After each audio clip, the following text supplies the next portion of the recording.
ತಮಗೆ ತಿಳಿದಿರಬೇಕು. ಭಾರತೀಯ ಜನತಾ ಪಾರ್ಟಿ ಕಳೆದ 4-5 ತಿಂಗಳುಗಳಿಂದ 3 ಪ್ರಮುಖವಾಗಿರ್ತಕ್ಕಂಥ ಹೋರಾಟಗಳನ್ನು ನಾವೆಲ್ಲರೂ ಕೂಡ ಕೈಗೆತ್ತಿಕೊಂಡಿದ್ದೇವೆ. ಏನು ಸಿದ್ದರಾಮಯ್ಯ ನೇತೃತ್ವದ ಕಾಂಗ್ರೆಸ್ ಸರ್ಕಾರ ಬಂದ ನಂತರದಲ್ಲಿ ಪರಿಶಿಷ್ಟ ಜಾತಿ ಪರಿಶಿಷ್ಟ ಪಂಗಡಗಳ ಅಭಿವೃದ್ಧಿಗೆ ಮೀಸಲಿಟ್ಟಿರ್ತಕ್ಕಂಥ ಹಣವನ್ನ ದುರುಪಯೋಗ ಪಡಿಸಿಕೊಂಡಿರ್ತಕ್ಕಂಥ ಸಂದರ್ಭದಲ್ಲಿ ಭಾರತೀಯ ಜನತಾ ಪಾರ್ಟಿ ಹೋರಾಟವನ್ನು ಮಾಡಿದ್ರು ರಾಜ್ಯಾದ್ಯಂತ. ತದನಂತರದಲ್ಲಿ ವಾಲ್ಮೀಕಿ ಅಭಿವೃದ್ಧಿ ನಿಗಮದ ಹಗರಣ, ಈ ನಾಡಿನಲ್ಲಿರ್ತಕ್ಕಂಥ ಪರಿಶಿಷ್ಟ ಪಂಗಡಗಳ ಅಭಿವೃದ್ಧಿಗೆ ಮೀಸಲಿಟ್ಟಿರ್ತಕ್ಕಂಥ ಹಣವನ್ನ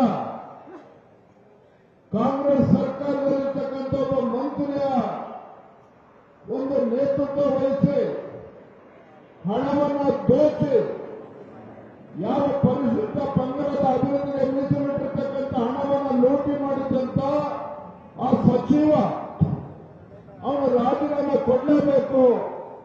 ಆ ಚಂದ್ರಶೇಖರ್ ಏನು ಆತ್ಮಹತ್ಯೆ ಮಾಡಿಕೊಂಡ್ರೆ ಲೆಕ್ಕಾಧಿಕಾರಿ ಸಿದ್ದರಾಮಯ್ಯ ನೇತೃತ್ವದ ಕಾಂಗ್ರೆಸ್ ಸರ್ಕಾರ ಪರಿಶಿಷ್ಟ ಪಂಗಡಗಳ ಅಭಿವೃದ್ಧಿಗೆ ಮೀಸಲಿಟ್ಟಿರ್ತಕ್ಕಂಥ ಹಣವನ್ನ ಲೂಟಿ ಮಾಡಿದ್ದಾರೆ ಅಂತೇಳಿ ಪಾಪ ಲೆಕ್ಕಾಧಿಕಾರಿ ಚಂದ್ರಶೇಖರ್ ಆತ್ಮಹತ್ಯೆ ಮಾಡಿಕೊಂಡ್ರು.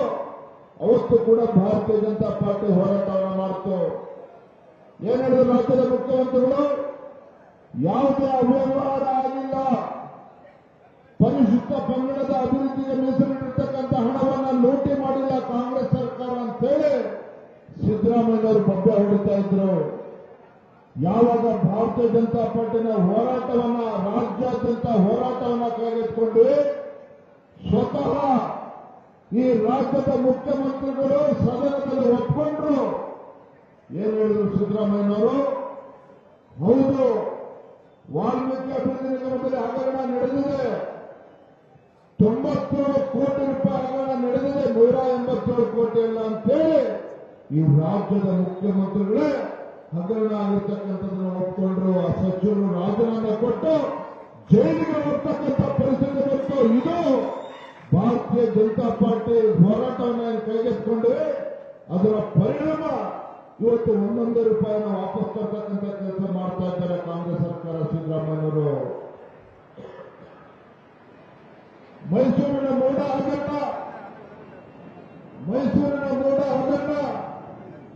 ನಮ್ಮ ಪಕ್ಷದ ಎಲ್ಲ ಮುಖಂಡರು ಬೆಂಗಳೂರಿನಿಂದ ಮೈಸೂರಿಗೆ ಪಾದಯಾತ್ರೆ ಮಾಡೋದು ಬಿಜೆಪಿ ಜೆಡಿಎಸ್ ಪಕ್ಷ ಸೇರಿ. ಏನು ಹೇಳಿದ್ರು ಸಿದ್ದರಾಮಯ್ಯವರು? ಸದನದಲ್ಲಿ ನೀವು ಮಾತನಾಡಕ್ಕೂ ಕೂಡ ಅವಕಾಶ ಕೊಡಲಿಲ್ಲ, ಕೊಡಲಿಲ್ಲ. ಕಾನೂನು ಸಚಿವರು ಎಚ್ ಕೆ ಪಾಟೀಲ್ ಹೇಳಿದ್ರು, ಈಗಾಗಲೇ ರಾಜ್ಯ ಸರ್ಕಾರ ನೇಮಕ ಹೈಕೋರ್ಟ್ ಜಡ್ಜಿಯಲ್ಲಿದ್ದಾರೆ, ದೇಸಾಯಿ ಕಮಿಟಿಯನ್ನು ಮಾಡಿದ್ದೇವೆ, ಚರ್ಚೆಗೆ ಅವಕಾಶ ಇಲ್ಲ. ಸಿದ್ದರಾಮಯ್ಯ ಹೇಳಿದ್ರು ಯಾವುದೇ ರೀತಿ ಮೂಡಾದಲ್ಲಿ ಹಗರಣ ಆಗಿಲ್ಲ, ತಮ್ಮ ಧರ್ಮಪತ್ನಿ ಯಾವುದೇ ಅಕ್ರಮವಾಗಿ ನಿವೇಶನ ಬಂದಿಲ್ಲ, ಯಾವುದೇ ನಿವೇಶನಗಳ ಲೂಟಿ ನಡೆದಿಲ್ಲ ಅಂತೇಳಿ ಸಿದ್ದರಾಮಯ್ಯ ಹೇಳಿದ್ರು. ಬಿಜೆಪಿ ಜೆಡಿಎಸ್ ಪಕ್ಷ ಬೆಂಗಳೂರಿನಿಂದ ಮೈಸೂರಿಗೆ ಪಾದಯಾತ್ರೆ ಮಾಡಿದ್ವಿ. ತಾವು ಕೂಡ ಪಾದಯಾತ್ರೆಗೆ ಅನೇಕ ಜನರು ಬೀದರ್ ಜಿಲ್ಲೆಯಲ್ಲೂ ಕೂಡ ನಮ್ಮ ತಾಯಿಯವರು ಕೂಡ ಬಂದಿದ್ರು. ನಮ್ಮ ಯುವಕ ಮಿತ್ರರು, ಶಾಸಕರು ಎಲ್ಲರೂ ಕೂಡ ತಾವು ಕೂಡ ಹೋರಾಟದಲ್ಲಿ ಭಾಗವಹಿಸಿದ್ರಿ.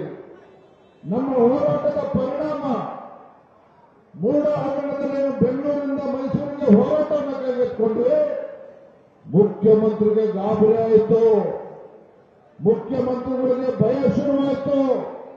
ಈ ಹೋರಾಟ ಬಿಜೆಪಿಯವರು ಬಂದಿದ್ದಾರೆ, ಇಷ್ಟಕ್ಕೆ ನಿಲ್ಲಿಸೋದಿಲ್ಲ, ನಾನು ಇನ್ನೂ ಕೂಡ ತಡ ಮಾಡಿದ್ರೆ ಇವತ್ತು ನನ್ನ ಮುಖ್ಯಮಂತ್ರಿ ಸ್ಥಾನಕ್ಕೆ ಕುತ್ತು ಬರ್ತದೆ ಅಂತೇಳಿ ಅವರ ಧರ್ಮಪತ್ನಿಯರು ಪತ್ರವನ್ನು ಬರೆದು ಮೂಡಕ್ಕೆ ನನ್ನ ತೇಜೋವಧೆ ಮಾಡ್ತಾ ಇದ್ದಾರೆ.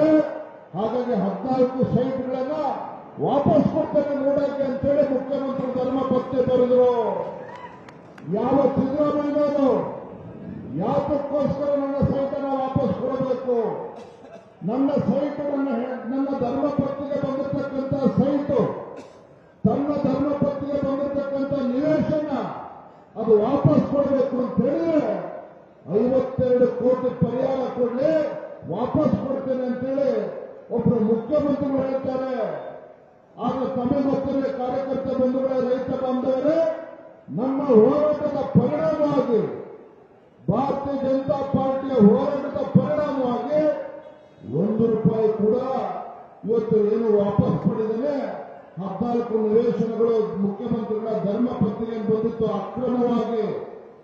ಅಕ್ರಮವಾಗಿ ಏನು ಮುಖ್ಯಮಂತ್ರಿಗಳ ಧರ್ಮಪತ್ನಿಗೆ 14 ನಿವೇಶನಗಳು ಬಂದಿತ್ತು, ಎಲ್ಲರನ್ನೂ ಕೂಡ ಯಾವುದೇ ಒಂದು ಪರಿಹಾರ ಇಲ್ಲದೆ ವಾಪಸ್ ಕೊಡ್ತಕ್ಕಂಥ ಕೆಲಸ ಮುಖ್ಯಮಂತ್ರಿಗಳು ಮಾಡಿದ್ದಾರೆ ಅಂತ ಹೇಳಿದ್ರೆ ಭಾರತೀಯ ಜನತಾ ಪಾರ್ಟಿಯ ಹೋರಾಟದ ಪರಿಣಾಮವಾಗಿ ಇವತ್ತು ಆಗಿರ್ತಕ್ಕಂಥದ್ದು.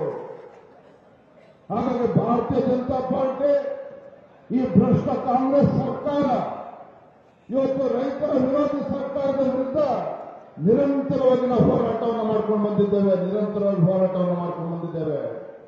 ನಮ್ಮ ಪತ್ರಿಕಾ ಮಾಧ್ಯಮದ ಸ್ನೇಹಿತರಿದ್ದಾರೆ, ಮುಖ್ಯಮಂತ್ರಿಗಳನ್ನ ಕಾಂಗ್ರೆಸ್ ಪಕ್ಷವನ್ನು ತೇಜೋವಧೆ ಮಾಡಬೇಕೆಂದು ಹೋರಾಟವನ್ನು ಮಾಡಿಲ್ಲ.